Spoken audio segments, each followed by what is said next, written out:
ఈ కందా బచ్చలి కూర కేవలం టేస్ట్ కోసమే కాదండి, ఆరోగ్యం కూడాను.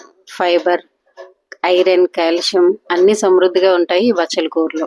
కాబట్టి ఈ బచ్చలి కూరని కార్తీక మాసంలో అందరూ తప్పకుండా తినాలనుకుంటారు. నమస్తే అందరికీ, వెల్కమ్ టు మై ఛానల్. నేను ఇప్పుడు కందా బచ్చలి కూర చేస్తున్నానండి. దానికోసం 1 కేజీ కంద తీసుకున్నాను. ఒక 5-6 కట్టలు బచ్చలి కూర తీసుకున్నాను. వీటిని కడిగేసి శుభ్రం చేసి పక్కన పెట్టుకున్నాను. చేతికి కొంచెం నూనె రాసుకున్నామండి. కంద దొరదుంటే మన చేతులు కూడా దురద పెడతాయి. కొంచెం కొబ్బరి నూనె రాసేసుకుని వీటిని కట్ చేసుకుందాం.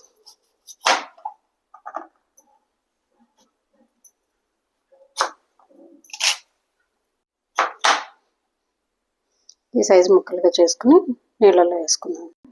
ప్యాన్ పెట్టుకుని అందులో నీళ్ళు పోసుకుని ఈ కంద ముక్కల్ని అందులో వేసేసుకుందామండి. ఈ కంద ముక్కలన్నీ వేసాం కదా, ఒక 10 నిమిషాలు మూత పెట్టి ఉడికిద్దాం. ఒకసారి మూత తీసి చూద్దాం, కంద ఎంత ఉడికిందో చూద్దామండి. చాకుతో కానీ దేంతో అయినా ఇలా గుచ్చి చూస్తే మన కంద ఉడికిందో తెలుస్తుంది కదా. ఇలా ఉడికితే చాలు. ఇప్పుడు కడిగి పెట్టుకున్న బచ్చలి కూర అంతా ఈ కూరలో వేసేసుకుందాం. ఈ బచ్చలి కూరను కూడా అందులో వేసేద్దాం. ఇవి వేసాక ఒకసారి కలిపేసుకుని దాంట్లో కొంచెం సరిపడా ఉప్పు, అలాగే 1 స్పూన్ పసుపు వేసుకుని మూత పెట్టి పక్కన పెట్టుకుందాం. ఇప్పుడు దీంట్లోకి ఆవం తయారు చేసుకుందాం. దాంట్లోకి 2 స్పూన్ల ఆవాలు, 2 ఎండుమిరపకాయలు, 1 అల్లం ముక్క వేసి మిక్సీ చేసేసుకుందామండి. అలాగే చిన్న బెల్లం ముక్క కూడా వేసాను. దీన్ని మెత్తగా గ్రైండ్ చేసి పెట్టుకుందాం. ఈ లోపల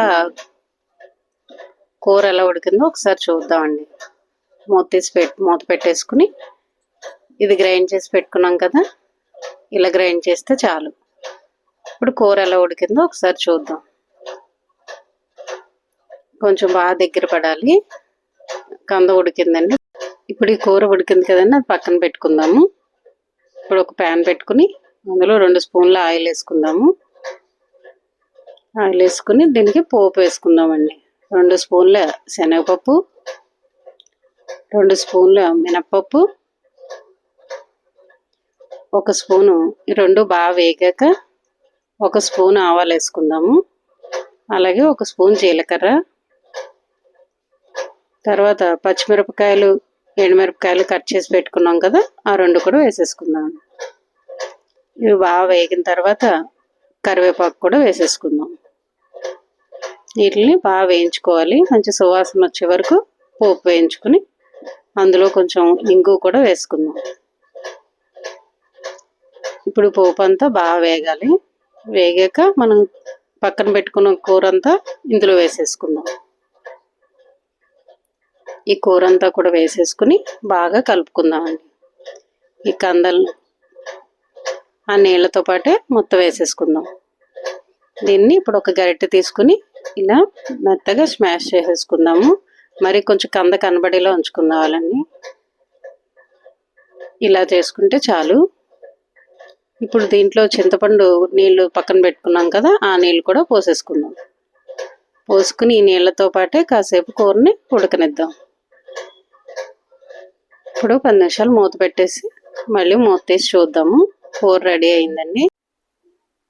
కూర బాగా చల్లారింది కదండి. ఇప్పుడు ఆవు పక్కన పెట్టుకున్నాం కదా, పిండి తయారు చేసుకుని దీన్ని 2 స్పూన్లు కలిపేసుకుందాం.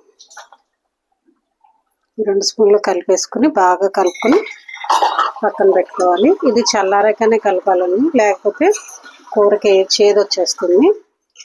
కూర పూర్తిగా చల్లారాక కలుపుకుంటున్నాను. కంద బచ్చలి కూర రెడీ అయిందండి. దీన్ని బౌల్లోకి తీసుకుని సర్వ్ చేసుకుందాము.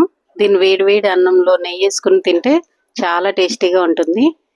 ఈ రెసిపీ కనుక మీకు నచ్చినట్లయితే లైక్ చేయండి, మీ ఫ్రెండ్స్కి, ఫ్యామిలీకి షేర్ చేయండి. ఇంకా ఇలాంటి రుచికరమైన వంటల కోసం మా ఛానల్ని సబ్స్క్రైబ్ చేసుకోండి. మళ్ళీ కొత్త వంటకంతో త్వరలో మళ్ళీ కలుద్దాం. Thank you.